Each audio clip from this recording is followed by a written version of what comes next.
Halo, kali ini kita mau mempelajari software 3D-nya Conrad.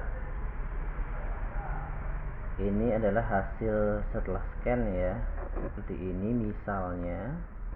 Atau jika Anda tadi saat di lapangan menyimpan filenya, bisa mencari file yang telah tersimpan tuh di sini, di menu file, open. Nah, cari di mana tadi menyimpan filenya. Kalau saya ada di sini di recent file, biasanya sudah gampang terlihat ya. Di sini alamatnya. Oke, karena saya sudah buka, jadi saya nggak perlu open lagi. Saya cancel. Kita pelajari dulu menu-menu yang ada. Ini adalah tampilan untuk melihat pandangan sejajar mata. Jadi objek sejajar mata seperti ini ya. Sejajar mata ya.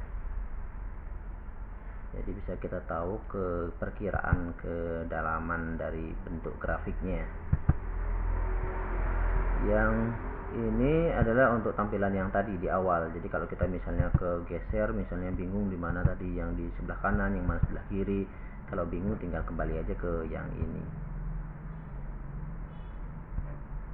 Terus yang ini untuk tampilan melihat dari sisi kanan. Yang ini melihat dari sisi kiri. Berikutnya yang ini jika kita melakukan perubahan data, ini untuk undo-nya, untuk untuk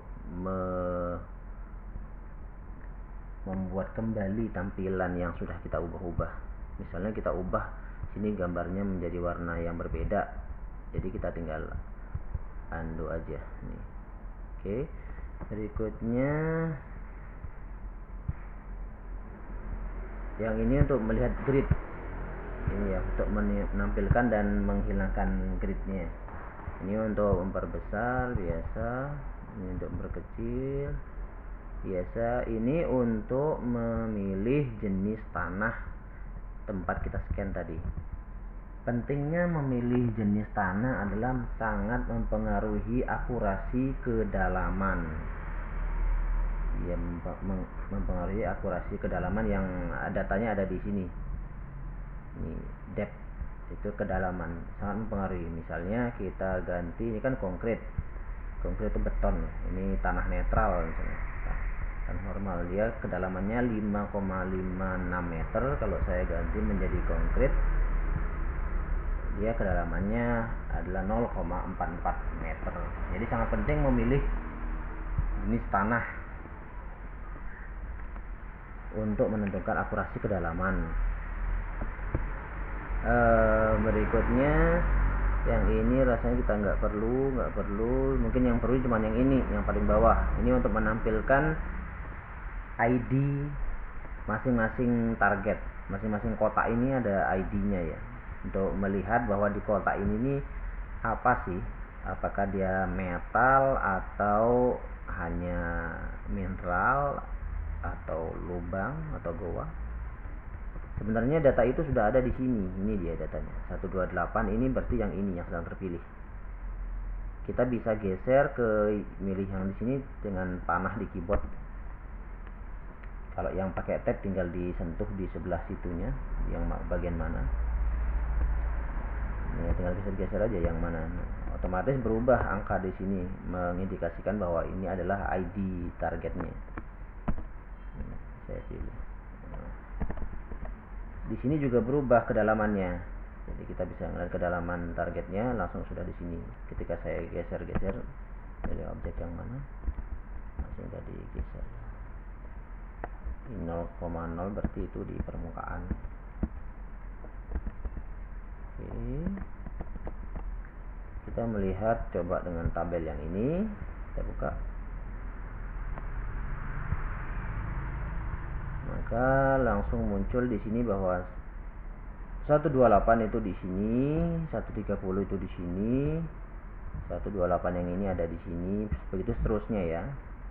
Misalnya 127 itu berarti di sini. Kita pengen tahu ini berapa ID-nya, berarti itu yang ini 124.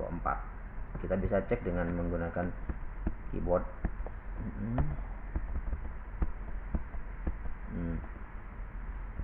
Ini ya, 124 ya. Ini 124.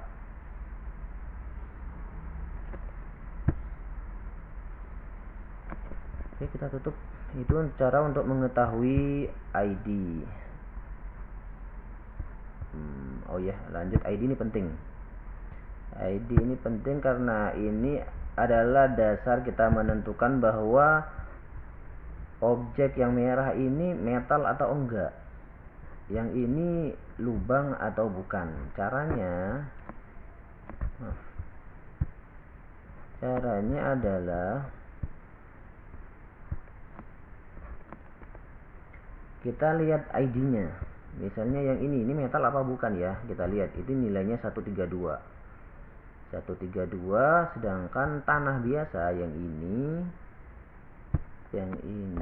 kita lihat dengan ini aja deh, 126. Jadi 126 dengan berapa sih? 126 dengan 132 itu kurang dari 15 ya, kurang dari 15. Syarat minimal sebuah objek itu ID-nya itu menunjukkan dia metal, dia harus minimal 15 poin di atas ID tanah netral. Yang hijau ini netral ya, tanah netral. Syaratnya itu adalah minimal di atas ID tanah biasa 15 poin, itu minimal. Jadi kalau misalnya di sini adalah 100, di sini harus 115, itu minimal. Di atas itu sudah sangat bisa dipastikan itu adalah metal. Sebaliknya, untuk mengetahui bahwa ini adalah lubang atau gua, kita bandingkan dengan ID tanah netral.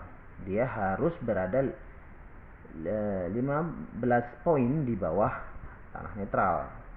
Misalnya ini 100, berarti ini adalah 85 ya. 85 itu minimal. ID-nya harus 85. Ini misalnya nih 126. 126 itu dikurangi 15, dia harusnya 111. Kita lihat berapa ini. Syarat minimalnya 111, sedangkan ini 123. Jadi ini bukan lubang, hanya perbedaan mineral di dalam tanah saja. Begitu. Cukup mudah sih sebenarnya.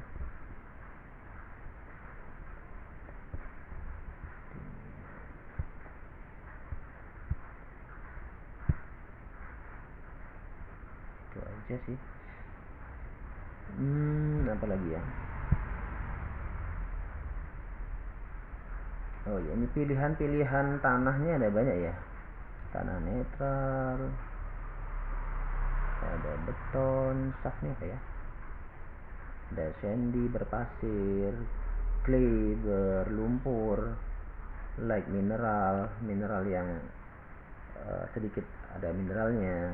Ini mineral tinggi, ini berbatu, ini fresh water, itu di air seger, artinya bukan di air asin ya.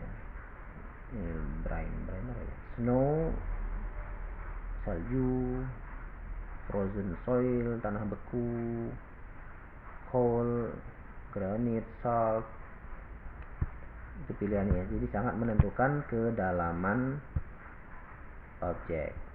Jadi sebagai catatan bagi pengguna produk Konrad, khususnya untuk EM sistemnya, jadi saat proses scanning untuk mendapatkan hasil yang maksimal dan tidak membingungkan, itu Anda harus scan di arah utara selatan.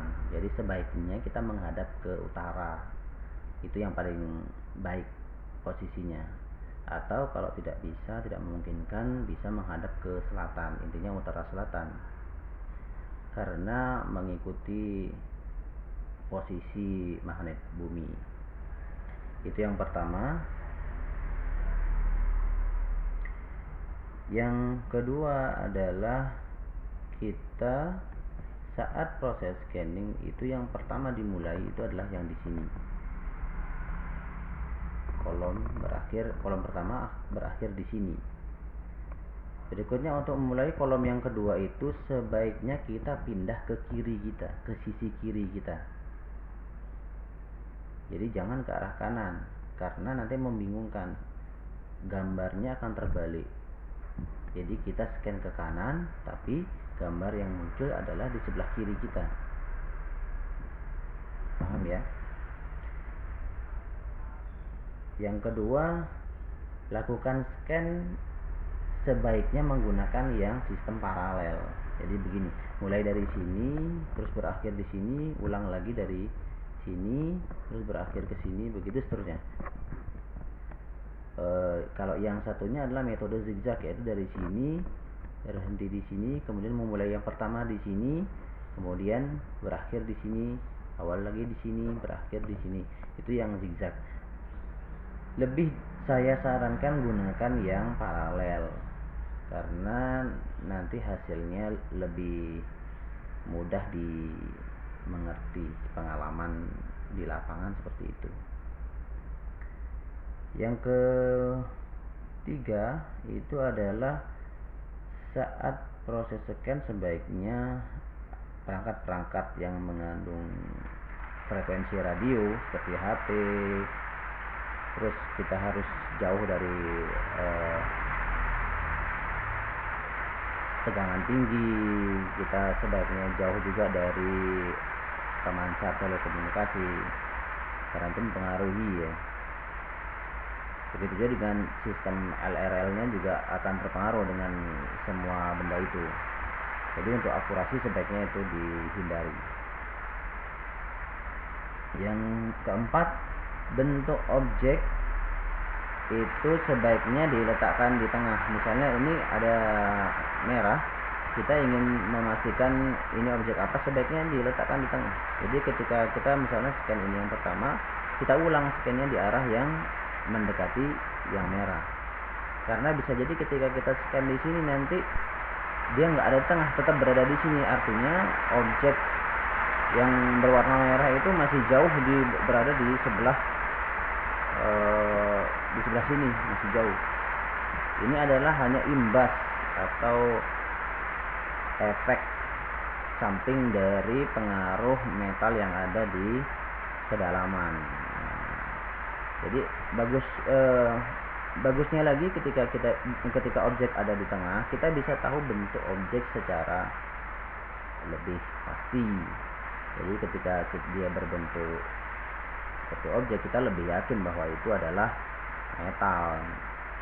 Atau sebaliknya, ketika dia bentuknya acak, kita yakin itu bukan metal, apalagi setelah diverifikasi dengan ID yang ditampilkan.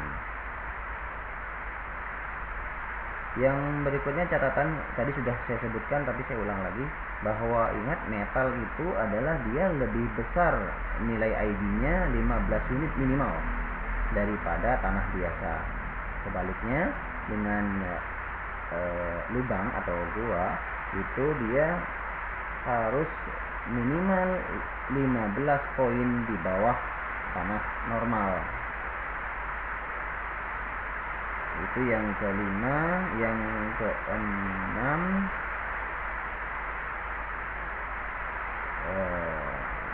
apabila masih ada kebingungan, itu bisa tanya atau komen di bawah ya. Mau tanya-tanya alat, mau pesen juga boleh. Oke, jangan lupa subscribe, like, dan share video kami. Mudah-mudahan bermanfaat. Terima kasih.